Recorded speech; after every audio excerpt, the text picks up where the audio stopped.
स्वयं को झांकना है, स्वयं को दर्पण में देखना है कि क्या हम सही श्रावक हैं कि नहीं हैं। तब जाकर के हम किसी के ऊपर बोलने का अधिकार लग सकते हैं। आइए के चलते हैं पूज्य मुनिवर्षी निराग सागर जी महाराज के चरण कमलों में और निवेदन करेंगे महाराज जी हम सभी के लिए दिशा बोध प्रदान करें। पूज्य महाराज चरण बारंबार नमोस्तु नमोस्तु नमोस्तु।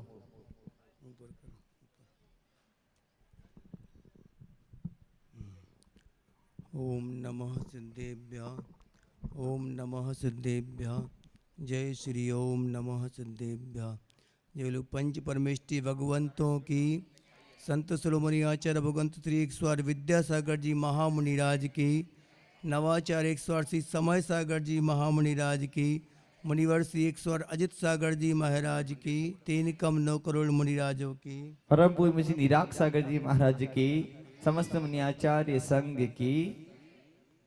जैसा कि एलक जी ने आपको बताया, ये आत्मानुशासनिक ग्रंथ में एक बहुत अच्छी कारिका आती है। उसका भाव ये है कि जैसे जंगल में बड़े बड़े जानवरों, जंगली जानवरों से बचने के लिए जो हिरन आदि जो छोटे छोटे जानवर जो हैं वो कहाँ आ जाते थे बचने के लिए, बड़े जानवरों से बचने के लिए बगीचों में आ जाते थे। जो उपवन होते थे, उपवनों में वो रात्रि विश्राम करते थे। इसी प्रकार पंचम काल के साधुओं का हाल बताया उन्होंने।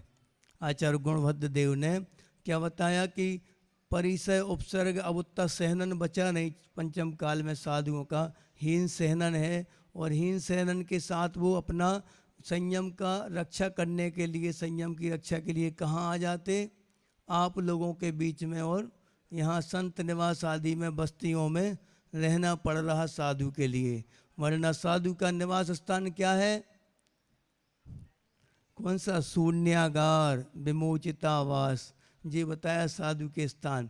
यानी शून्यागार यानी कि बिल्कुल घनघोर जंगल हो जिस पर किसी का अधिकार ना हो।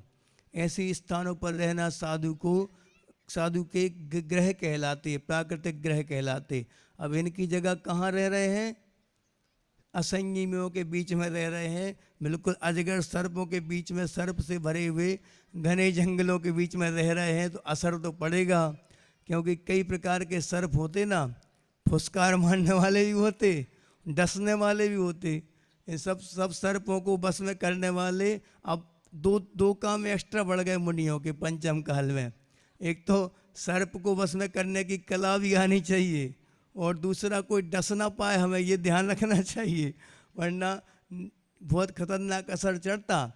आगम में लिखा है स्पष्ट कि सांप का काटा जगता नहीं, अगर सो गया तो गया, और बिच्छू का काटा सोता नहीं, सो गया तो जहर उतर जाएगा पक्का।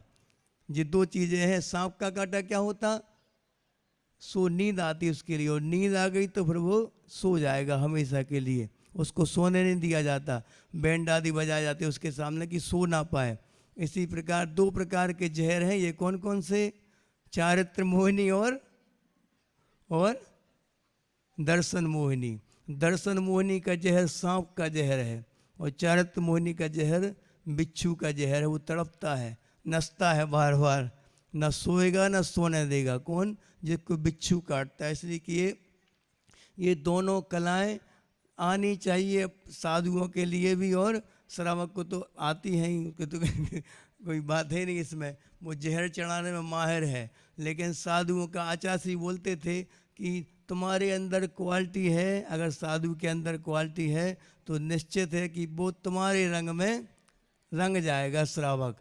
बस उसके बीच में रहना तो यही है, क्योंकि ये पक्की बात है कि रहना आपको समाज में ही पड़ेगा, और समाज में रहना है तो समाज के रंग में थोड़ा बहुत तो साधु भी असर पड़ता है इसका, लेकिन पूरी तरह से उतर नहीं सकता उनमें।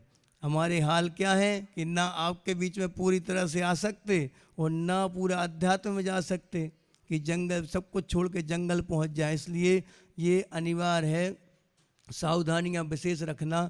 क्योंकि जब चतुर्थ काल की शुरुआत में जब आचार्य शुभचंद्र देव का आप लोगों ने नाम सुना होगा, कवि जो ज्ञानार्णव के रचयिता हैं, इतना महान ग्रंथ जिन्होंने लिखा कि आज तक जैन अजैन किसी भी संप्रदाय में कि जितने भी ध्यान के ग्रंथ मिलते हैं, चाहे वो कितने उत्कृष्ट कोटि के ग्रंथ हों, उन सब में अगर सबसे सर्वोच्च स्थान अगर किसी ग्रंथ का है, सब प्रत्येक संप्रदाय में, तो वो कौन सा है? ज्ञानार्णव है। उनकी कहानी सुनना आपको, बस 5 मिनट में सुना के अपनी वाणी को विराम देंगे। कि 2 भाई थे, 2 भाइयों के जो सगे बड़े पापा थे, उनके जो बड़े पिताजी थे, पूज्य पिताजी, उनकी कोई संतान नहीं थी। लेकिन एक 2 भाई थे, एक की 2 संतान थी, सुपचंद्र और भर्तृहरि, और एक की कोई संतान नहीं थी। तो वो बहुत बलिष्ठ थे, बलवान थे। कौन? सुपचंद्र और भर्तृहरि जो थे, बहुत बलवान क्षत्रिय राजपुत्र थे। तो उनके बड़े पिताजी को चिंता हुई। देखो, चिंता के किस कारण होती? लोभ के कारण। उनको क्या लोभ आ गया कि अभी तो मेरा कोई बच्चा नहीं है, आगे चल के मेरी कोई संतान हुई तो इन दोनों के कारण वो राजा नहीं बन पाएगा। अभी कोई संतान है नहीं, कई सालों से हुई नहीं, लेकिन होगी तो भविष्य की चिंता इस प्राणी के लिए बड़े बड़े अनर्थ करने में कारण होती। तो उसने क्या किया? उसको इतनी ज़्यादा चिंता हुई कि मंत्री से बोल के और मंत्री से कह दिया कि इन दोनों कांटों को नष्ट कर दो। ऐसा कह के मंत्री को भेजा। मंत्री उनसे बहुत लगाव रखता था, राजकुमारों से। 8, 10, 12 साल के बच्चे थे, छोटे छोटे 13 साल के बच्चे। तो मंत्री का मन नहीं माना। मंत्री ने धीरे से उनको जाके और एकांत स्थान में बता दिया राजकुमारों के लिए कि बड़े पिताजी तुम्हारे ऐसा सोच रहे हैं तुम्हारे बारे में, मारने के लिए तुम्हें पूरा प्लान बनाया। तो फिर उन्होंने इतना, उनको गुस्सा नहीं आई, उनको वैराग्य हो गया। दोनों बच्चों के लिए वैराग्य हुआ और वो जाके जंगल की शरण ली। उन्होंने कहा कि ऐसे धन को धिक्कार है कि पिता अपने पुत्र को मारने के लिए तैयार हो गया, ऐसा धन हमें नहीं चाहिए। दोनों राजपुत्र जो थे विरक्त होके और दोनों ने अपना अपना मार्ग चुन लिया। एक गया और कुछ दूरी पर जाके कुछ एक साधु मिला उसके लिए। उस साधु का देखा, उसने बहुत बड़ा आश्रम था, सैकड़ों हजारों की संख्या में उसके फॉलोवर्स थे और उसके शिष्य थे बहुत सारे, बहुत धन संपन्न थे, स्वर्ण चांदी के ढेर लग रहे थे पूरे आश्रम में। तो अब देखो, अभी स्वर्ण के कारण, संपदा के कारण और अपने पिता को छोड़ के चले थे, परिवार को छोड़ के, और वहाँ क्या आकर्षित हो गए। वैराग्य होता तो है, तुम सबके लिए होता। प्रवचन सुना, महाराज जी ऐसा लग रहा है कि दीक्षा ले लें, प्रतिमाएं ले लें, लेकिन जैसे ही पंडाल में धूरा झड़ाई और वापस गए तो वही घोड़ा वही मैदान, ऐसा हाल है। इसलिए ऐसे ही उनके हाल थे। जो भर्तृहरि जो थे, उन्होंने जाके और दीक्षा ले ली उनसे। किस कारण ले ली दीक्षा? उनके पास एक विद्या थी। कौन सी विद्या? लोह से स्वर्ण बनाने की विद्या उनके पास थी। वो रास्ता, बच्चों को बच्चे शांत बैठो चुपचाप। देखो, तो फिर उनके पास वो कला थी, तो वो ही सीखने के लिए वहाँ रुक गए आश्रम में। अब जैसे ही आश्रम में रुके, वो 12 साल तक उनने घोर मेहनत करके और वो शिष्य अपने गुरु से वो 2 रसों की इतनी बड़ी घड़े ले लिए। रसों के घड़े लेके और अपने स्वर्ण बनाया और खूब सारे शिष्य बना लिए, खूब बड़े बड़े आश्रम बना लिए, खूब अच्छा वैभव हो गया उनका। अब उनको याद किसकी आई? भैया की। भैया का क्या हुआ होगा? बड़े भैया कहाँ गए होंगे? तो उनने बड़े भैया का पता लगाने के लिए अपने शिष्यों को भेजा कि ऐसे ऐसी लगती, पेंटिंग बनवा दी उनकी, ऐसे दिखते हमारे भाई। तो जाके उनको ढूंढते ढूंढते घनघोर जंगल में एक मुनिराज दिखे, जो कि हड्डी पूरी बाहर आ गई, आंखें पूरी पिचक गईं, गाल आल सब पिचक गया, चेहरा बिल्कुल, कई कई माहों के उपवास करते थे वो। एक एक माह के उपवास से उनका शरीर क्षीण हो गया था। तो जाके देखा, शिष्यों ने बता दिया कि भैया आपके भैया की बहुत खराब हालत है, मरने वाले हैं, कपड़े तक नहीं है पहनने के लिए, रोटी वोटी तो छोड़ो, कपड़े तक पहनने नहीं है उनके, बहुत, आप बचा लो उनको, मर जाएंगे वो 1-2 दिन में।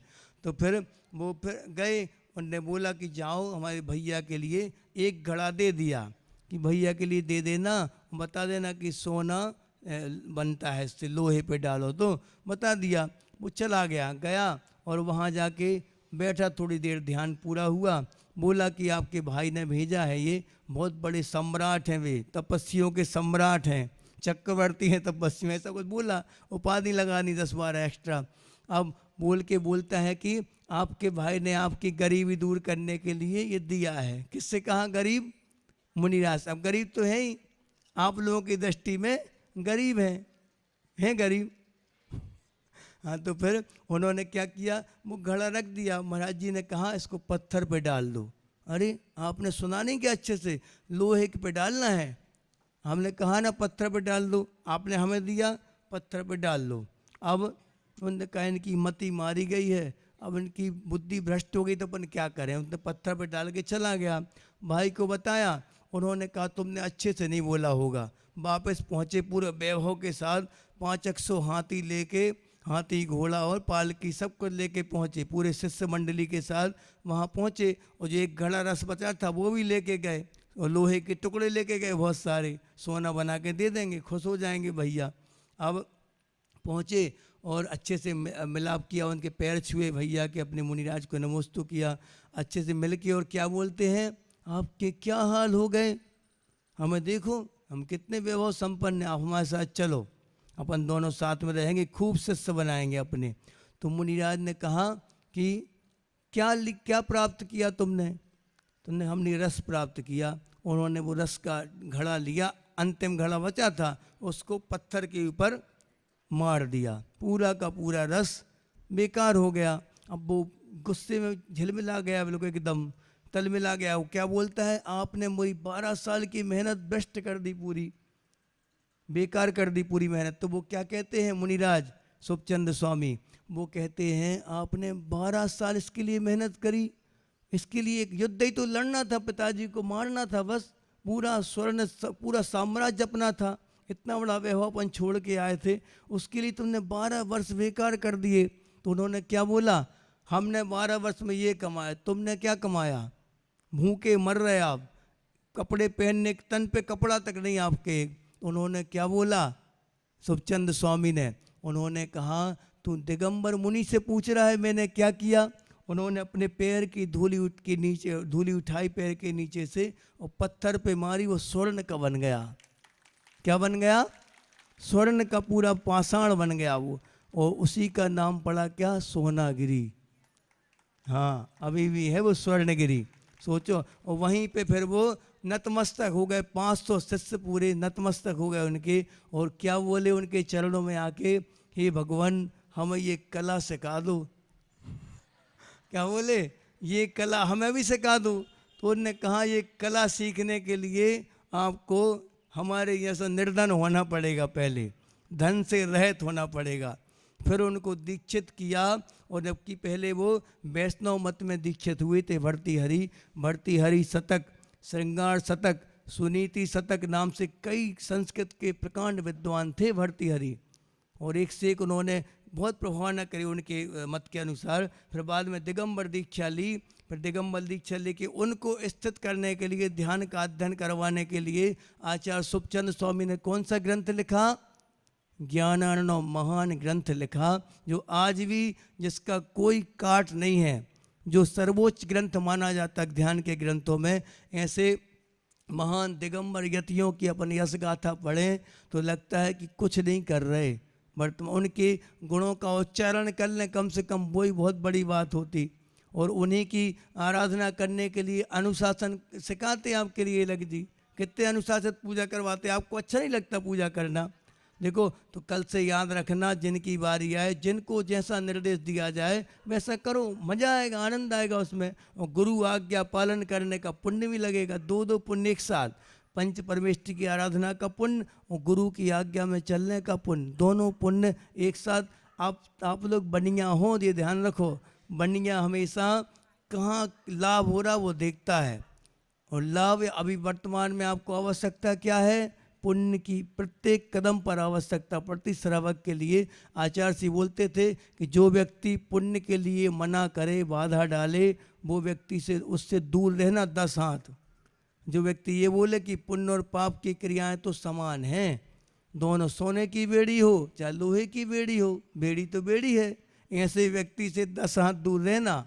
क्योंकि आपको प्रत्येक कदम पर, श्वास श्वास पर आपको पुण्य की आवश्यकता पड़ती ग्रस्तों के लिए। किसी व्यक्ति से पूछो कि जो काम चाहता हो काम हो ना रहा हो, उससे पूछो कि पुण्य का कितना बड़ा महत्व है गृहस्थी में। इसलिए हमेशा अपन को पुण्यवर्धनी क्रियाओं का समर्थन करना चाहिए, और जो व्यक्ति पुण्यवर्धनी क्रियाएं कर रहे हैं उनका हमेशा अनुमोदना होती रहना चाहिए। ऐसे कार्यक्रमों का आयोजन आप लोगों ने किया है। हम लोगों ने नहीं कहा आपसे कि करो करो करो, खम्भ यहाँ गाड़ो यहाँ गाड़ो, कुछ नहीं। आप लोगों ने किया, हम लोग सम्मिलित हो गए कि आप लोग इतना पुण्य कमा रहे हैं, हम कम से कम अनुमोदना कर दें इसकी। धर्म ध्यान के 2 शब्द बोलने की, उससे जीवन में आपको कुछ सुधार आ जाए। हम लोगों का क्या प्रयोजन? आप लोग करोड़ों की बोले भी लगा लो, हमें क्या मिल रहा? गाड़ी मिल जाएगी कोई कि या सफारी कोई गाड़ी दे दो हमारे लिए, धूप बहुत तेज़ है, एसी लगवा दो कमरों में, लग जाएगा? नहीं महाराज जी, आप तो ऐसे ही रहो, ऐसे ही अच्छे लगते आप। एसी वेसी तो हमारा काम है, आप तो ऐसे ही रहो, हम एसी में रहेंगे, आप ऐसे ही रहो।